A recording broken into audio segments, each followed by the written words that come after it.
আজি আমাৰ ললিতী চাপৰি গাঁৱৰ শ্ৰী ললিত পেগু তেখেতে এই নিগনি চাপৰিতে তাতে মহ খুটি আছে। মহ খুটি তেখেতে ৰাতিপুৱা গৈ গাখীৰ খীৰাব গৈছিলে।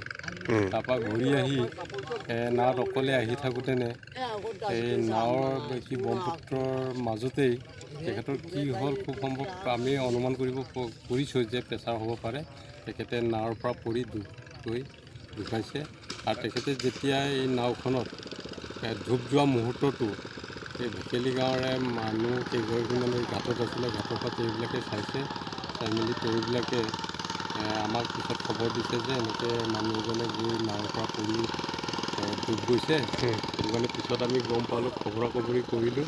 পিছত গম পালোঁ যে আমাৰ এই গাঁৱৰে ললিত পেগু, তেখেতৰ খুটি আছে মহ খুটি। তেখেতে ৰাতিপুৱা গৈ পেলাই খীৰাব গৈ তাৰপৰা ঘূৰি আহোঁতে এই ঘটনাটো হৈছে। এতিয়ালৈকে মানুহটো অন্দানহীন হৈ আছে। এতিয়ালৈকে অন্দানহীন হৈ আছে। ইতিমধ্যে আমি পুলিবৰ থানাত খবৰ দিলোঁ। থানাৰ মানুহ ইতিমধ্যে আহি পালেহি।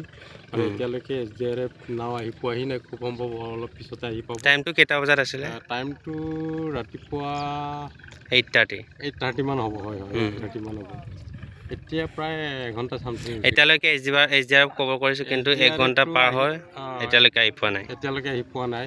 আহি আছে বুলি গম পাইছোঁ। ক'ৰ পৰা আহিছে এতিয়াও গম পোৱা নাই। কিন্তু ইতিমধ্যে আমাৰ পুলিবৰ থানাৰ OC আহি পালেহি। ঘটনাটো এই তেনেকুৱা হ'ল, বৰ দুৰ্ভাগ্যজনক।